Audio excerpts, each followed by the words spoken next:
বেশ কিছুদিন ধরে এই ধরনের মেসেজগুলো খুব আসছিল, তাই আজকে ভাবলাম এই ভিডিওটা তোমাদের সাথে শেয়ার করি। যারা নতুন মা হতে চলেছো তাদের জন্য এই ভিডিওটা খুব উপকারে আসবে।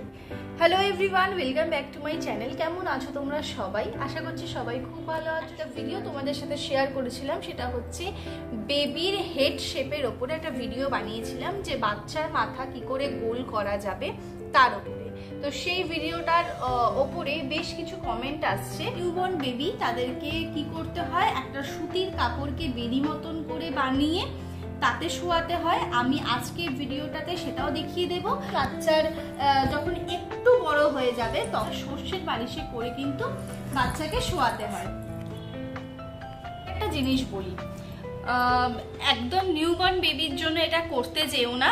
বাচ্চা যখন একটু বড় হোক, 6 মাস যাক, কি করবে, এরকম একটু হাতে যে কোনো তেল, সর্ষের তেল, যদি বেবির গায়ে সর্ষের তেল স্যুট করে তো সর্ষের তেল, নয়তো যে মার্কেটে এখন যে বেবি অয়েলগুলো পাওয়া যায় সে বেবি অয়েল, এরকম ভাবে হাতের তালুতে নাও, নিয়ে কি করবে, দেখবে বাচ্চাদের না মাথার এই যে দুটো জায়গা রয়েছে, এই দুটো জায়গা উঁচু থাকে, ঠিক তেলটাকে এই হাতের এই জায়গাটাতে লাগাবে। তাতে লাগিয়ে এরকম ভাবে কি করবে, এই হাতের তালুটা দিয়ে কিন্তু বাচ্চাদের এই জায়গাটা এরকম ভাবে আলতো আলতো করে দেবে।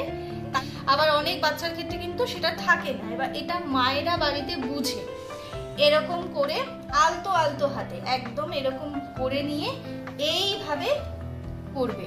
প্রথম 6 মান্থস কিন্তু বাচ্চাদের এই তালুতে কোনো রকমের চাপ দেবে না, আর 2 বছর পর্যন্ত চাপ না দেওয়াই ভালো, কারণ এই জায়গাটা ওদের এই স্ক্যাল্পের এইটুকু জায়গা কিন্তু খুব নরম থাকে।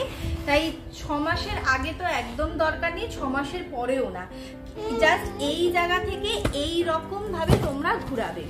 আচ্ছা, এবার তোমাদের দেখিয়ে দিচ্ছি নিউবর্ন বেবির জন্য অবশ্যই এটা করবে।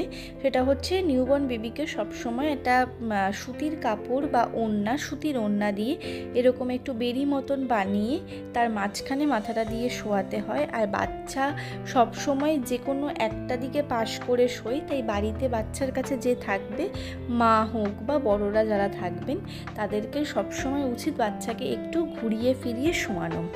এই ভিডিওটা যখন আমি বানিয়েছিলাম তখন দেখো পুতুল অনেকটাই ছোট, আমি সেই ক্লিপটাও তোমাদেরকে এখানে শেয়ার করে দিলাম, তোমরা চাইলে পুরো ভিডিওটা একবার দেখে নিও। এই সর্ষের বালিশে দেওয়া মানেই হচ্ছে, যখনই তুমি সর্ষের বালিশে মাথাটা দিচ্ছ, এটাতে না মানে বাচ্চার মাথাটাতে ওই চাপ সৃষ্টি করবে না।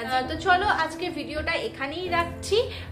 তোমাদের অনেক কমেন্ট এসেছিল, তার জন্যই ভাবলাম এই ভিডিওটা তোমাদের সাথে শেয়ার করি। যারা নতুন মা হতে চলেছো তাদের জন্য কাজে আসতে পারে, বা যারা এই বিষয়টাকে নিয়ে বাড়িতে চিন্তা করছো তাদেরও একটা আইডিয়া চলে আসবে। আর তেল দিয়ে যেটা দেখালাম সেটাও করো, কিন্তু খুব আলতো হাতে করবে, কোনো রকম প্রেশার ক্রিয়েট করবে না বাচ্চার ওপরে। আর আজকে ভিডিওটা ভালো লাগলে, আর যারা এই বিষয়টা নিয়ে খুব চিন্তা করছে তাদেরকে ভিডিওটা শেয়ারও করতে পারো। তো চলো আজকে ভিডিওটা এখানেই রাখছি, খুব শিগগিরই দেখা হচ্ছে অন্য একটা ভিডিওর সাথে।